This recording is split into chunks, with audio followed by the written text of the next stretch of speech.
Assalamu alaikum. Welcome back to CCSK course from Urdu IT Academy. This is lecture number 13 and we will be discussing about domain 9, which is incident response. Objectives of lecture 13 will be we will be discussing incident response life cycle, how the cloud impacts IR, mean incident and response, then question and answers based on this domain. ये मुझे सबसे छोटा domain लगा और आप ये कह सकते हैं कि बहुत ज़्यादा कुछ नहीं है इसमें डिस्कस करने के लिए. The two main things that we are going to discuss is incident response life cycle and how this incident response impacts in the case of cloud. So पहला जो टॉपिक है हमें डिस्कस करना है वो है incident response life cycle. Incident response life cycle के 4 phases होते हैं. There are 4 phases of incident response life cycle: preparation, detection and analysis, third is containment, eradication and recovery, and the final one, which is fourth, is post-mortem. पहला है preparation. पहला phase incident response life cycle का. इस phase में organisation necessary policies procedures establish करते हैं incident response को support करने के लिए. इंसिडेंट के केस में incident response plan, roles and responsibility of person, system in the plan, communication channel, communication plan, ये सब आइडेंटिफाई होता है. कौन सी टूल्स और टेक्नोलॉजी इस्तेमाल की जाएगी ये भी डिसाइड इसी फेज में होता है. यानी कि कौन से टूल्स एंड टेक्नोलॉजी इस्तेमाल की जाएगी इंसिडेंट के केस में या इंसिडेंट को रिस्पॉन्ड करने के लिए, वो भी इसी फेज में डिसाइड की जाती है. इंसिडेंट के केस में कम्युनिकेशन चैनल, कम्युनिकेशन प्लान का बहुत इंपॉर्टेंस है. बहुत सारे रेगुलेशंस हैं जिसमें जो कि टाइम बाउंड होता है. जिस कंट्री में भी आप हैं, जिस कंट्री में भी आपका सिस्टम है और वहाँ इंसिडेंट हुआ है, आपको वहाँ की गवर्नमेंट को रिपोर्ट करना होता है, वहाँ के सर्ट को रिपोर्ट करना होता है और उसके कुछ टाइमलाइंस होते हैं जिसके लिए कम्युनिकेशन चैनल का पता होना, communication channel plan in place होना बहुत ज़रूरी है. ठीक है. नेक्स्ट है डिटेक्शन एंड एनालिसिस. इस फेज में ऑर्गेनाइजेशन अपने अलर्ट्स जैसे कि एंड पॉइंट सिक्योरिटी का अलर्ट हुआ, IDS IPS का, फायरवॉल का वगैरह का जो अलर्ट्स होता है उसको एनालाइज करते हैं, IOC इकट्ठा करते हैं. सिम टूल्स बहुत हेल्पफुल हो जाता है यहाँ पे.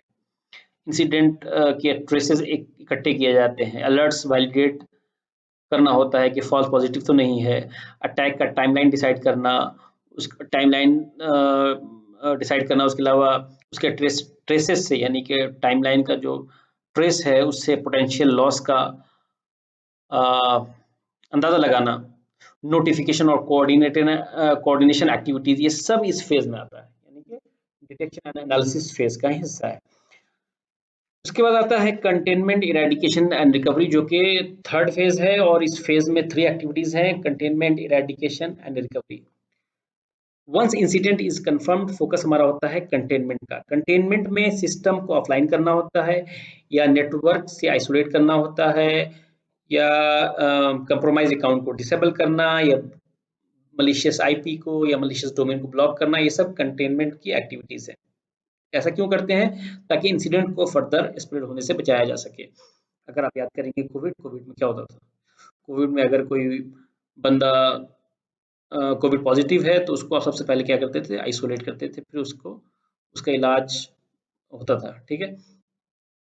आप ऐसा क्यों करते थे? उसको आइसोलेट करने की वजह ये थी ताकि फर्दर वो कोविड जो है वो फर्दर स्प्रेड ना हो. तो अगर आप कोविड से कोरिलेट करेंगे तो कंटेनमेंट बहुत आसानी से आपको समझ में आ जाएगा. कंटेनमेंट का क्या कंसेप्ट है, क्यों ऐसा करते हैं. ठीक है. नेक्स्ट है इरेडिकेशन. इरेडिकेशन इस एक्टिविटी में वल्नरेबिलिटी जिसकी वजह कर इंसिडेंट हुआ है उसको पैच करना, मालवेयर रिमूव करना अगर इंसिडेंट की वजह मालवेयर है, ये सब इरेडिकेशन में आता है. इन सब के बाद सिस्टम को नॉर्मल स्टेट में लाना.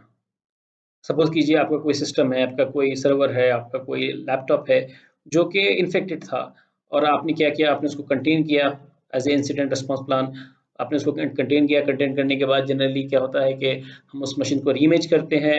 रीइमेज करने के बाद उस पर दोबारा से उस पर अपने एप्लीकेशन डाला और वापस से उसको सिस्टम को आपने पुट बैक किया नेटवर्क में, जहाँ से आपने इसको आइसोलेट किया था, आपने वापस उसको वहाँ कनेक्ट किया. तो उसमें उस कनेक्ट मतलब कंटेनमेंट से लेकर वापस दोबारा कनेक्ट करने के बीच में जो आपकी एक्टिविटीज़ हैं वो आ जाती हैं रिकवरी में। इसके अलावा मेजर अगर इंसिडेंट हुआ है कहीं पे, कोई सर्वर आपका इन्फेक्टेड हुआ, आपने सर्वर को रिस्टोर करना है, दोबारा से आपने बैकअप के थ्रू रिस्टोर कर सकते हैं। तो ये सब रिस्टोर करना, रिकवर करना, ये इसी फेज का हिस्सा है। Last is postmortem.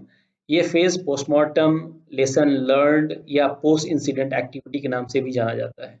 इस अगर आप देखेंगे तो शायद लेसन लर्नड या पोस्ट इंसिडेंट एक्टिविटी के नाम से है ये चौथा वाला फेज एनआईएसटी में।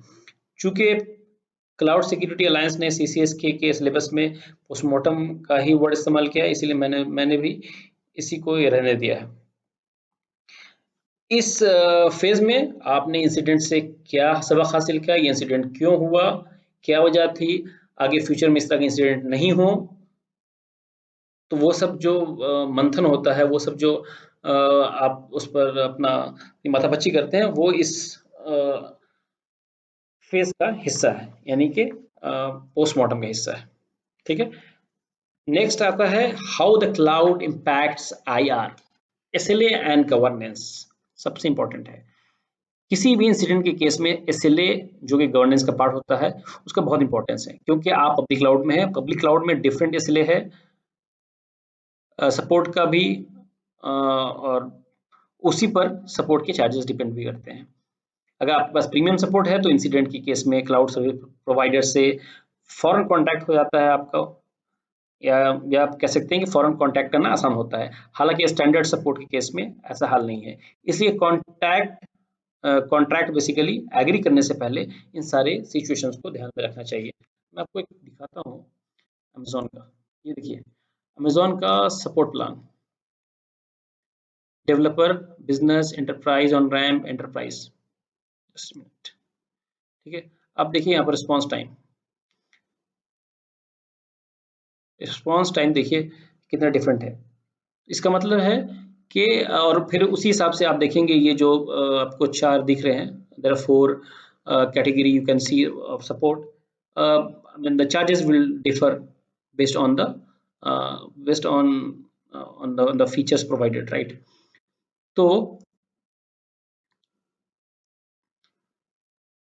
आपको जो है बेसिकली ये आपको ध्यान में रखना चाहिए जब आप कि आप क्लाउड में है, तो इसलिए डिसाइड करने से पहले, यानी कि जो कि आपके गवर्नेंस का पार्ट है, वो वो ध्यान में रहना चाहिए, यानी गवर्नेंस और एसएलए को, एक गवर्नेंस या एसएलए जो है वो किस तरीके से इम्पैक्ट होता है इंसिडेंट के केस में, इंसिडेंट रिस्पॉन्स के केस में, हमने देखा अभी। ठीक है, नेक्स्ट है requirement of cloud jump kit. Cloud jump kit जो है बेसिकली वो कलेक्शन ऑफ टूल्स या टूल्स होते हैं जो कि रिमोटली अवेलेबल सिस्टम को एक्सेस करने के लिए, उससे आपके आर्टिफैक्ट्स वगैरह इकट्ठे करने के लिए यूज होते हैं, एविडेंसेस इकट्ठे करने के लिए यूज होते हैं।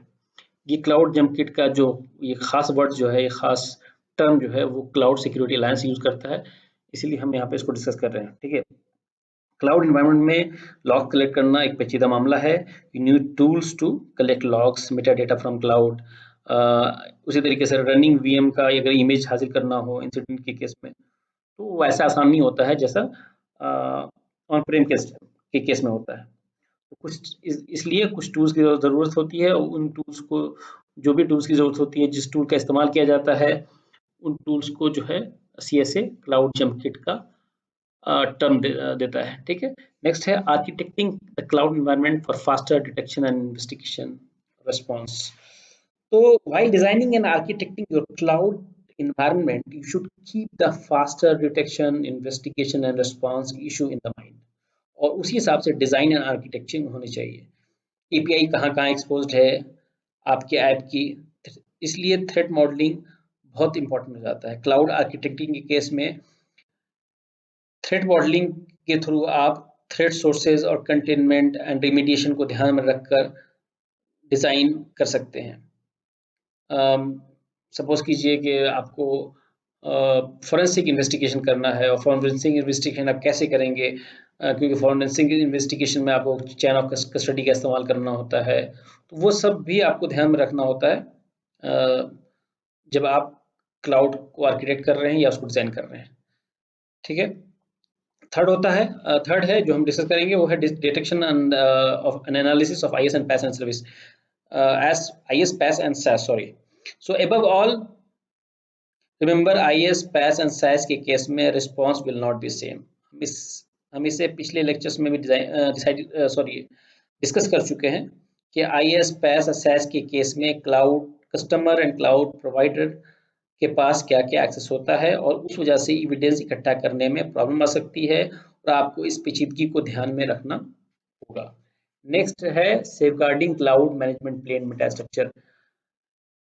क्लाउड मैनेजमेंट प्लेन या मेटा स्ट्रक्चर ही वो मेन मीडियम है जहां से आप क्लाउड को एक्सेस करते हैं, तो उसको सेफगार्ड करना बहुत ज़रूरी है, because if you lost control on your management plane or meta structure, you lost control on your cloud environment. Best practices भी हमने डिस्कस किया हुआ है पिछले लेक्चर्स में कि आपका जो बेसिकली रूट अकाउंट होता है, यानी क्लाउड मैनेजमेंट प्लेन को एक्सेस करने का, उसको आप इस्तेमाल ना करें, उसकी जगह आप जो भी एक्सेस लेवल है उस हिसाब से आप उसमें रोल्स क्रिएट कर रहे हैं, IAM रोल्स या अदर्स रोल्स जो है आपके रिक्वायरमेंट के हिसाब से क्रिएट करें, और फिर आप उस तरीके के अकाउंट से आप उसको लॉगिन करें, ताकि आपका क्लाउड का जो मैनेजमेंट प्लेन है, उसका जो मास्टर या रूट की है, रूट जो एक्सेस है वो आपके पास रहे। So in case of incident you can just command back with your infrastructure the cloud. ठीक है। लास्ट है रिव्यू और negotiate response time, data support with CSP if required. CSP के यानी कि क्लाउड सर्विस प्रोवाइडर को ऐसे में इस बात की गारंटी देनी होती है या गारंटी देनी चाहिए कि इंसिडेंट के केस में cloud service provider adequate support provide करेगा अपने कस्टमर को, ताकि एंटरप्राइज लेवल का इंसिडेंट रिस्पॉन्स प्लान एग्जीक्यूट किया जा सके। इंसिडेंट रिस्पॉन्स के हर फेज में किस तरह सपोर्ट मिलेगा उसका भी डिटेल होना चाहिए, और अगर कस्टमर को लगता है कि level of support is not adequate with their strategy, then customer should negotiate SLA support ETC with the cloud service provider. मतलब कि अगर आपका जो इन्वायरमेंट है उसकी जो सीरियसनेस है उसको ध्यान में रखते हुए, अगर आपको लगता है कि जो क्लाउड सर्विस प्रोवाइडर की जो सपोर्ट्स लेवल है या जो सपोर्ट जो आपको दे रहे हैं वो आपके हिसाब से एडिक्वेट नहीं है, तो आप उसमें निगोशिएट कर सकते हैं। आप उसके कस्टमर क्लाउड सर्विस प्रोवाइडर के साथ बात कर सकते हैं कि मुझे रिस्पॉन्स टाइम में इतना देर का रिस्पॉन्स टाइम चाहिए, या इतने देर का टैच चाहिए, जिसको बोलते हैं टर्न अराउंड टाइम। हम ये वर्ड काफ़ी यूज़ करते हैं अगर आप IT को ध्यान में लाएंगे तो। ठीक है। तो ये सब निगोशिएट करना, रिस्पॉन्स टाइम हो, चाहे डेटा हो, चाहे सपोर्ट हो, चाहे जो कुछ भी हो, इन दोनों का जो बिजनेस है, यानी क्लाउड सर्विस क्लाउड कस्टमर के बीच का जो रिलेशन है, उसमें वो किस तरह की सर्विस प्रोवाइड करेंगे और उसके हिसाब से क्या पेमेंट होगी, वो सब जो है वो उनको डिस्कस कर लेना चाहिए। ये एक डिफरेंट चीज़ है, ये डिफरेंट चीज़ नहीं, आप कह सकते हैं कि इम्पोर्टेंट चीज़ है इन केस ऑफ क्लाउड। नेक्स्ट है we will see some practice question. What should every cloud customer set up with its cloud provider that can be utilized in the event of an incident? Cloud customer को cloud service provider के साथ क्या जो सबसे important चीज़ है वो क्या है सेटअप करना चाहिए, that can be utilised in the event of an incident? Remediation kit, contract, communication plan, communication officer. हमने पहले ही यानी कि फर्स्ट फेज जब IR का डिस्कस किया था तो हमने कहा था कि communication plan is the most important thing. Communication plan या कम्युनिकेशन का जो मीडियम होता है वो बहुत ज़रूरी होता है। तो so the answer would be here the communication plan. Next question is what is cloud jump kit? पहला है procedure to follow when handing over an investigation to a provider. नहीं, ये अप्रोप्रिएट नहीं लग रहा है। Then a collection of tools needed to perform investigation in a remote location. A kit with required cables, connectors and hard drive, ये तो कहीं हमने डिस्कस ही नहीं किया है, so obviously it is not. Then have an updated resume ready in the event of RJ, और absolutely ये भी हमने डिस्कस नहीं किया है, तो ये दो तो है ही नहीं है. The first one is also not. The answer would be a collection of tools needed to perform investigation in a remote location. Remote location से मकसद यहाँ पर cloud है, यानी कि जब cloud, obviously cloud is always remote for you, you always connect cloud remotely. So that is all from lecture 13, or you can say domain 9. Thank you for joining this lecture. See you in the next lecture.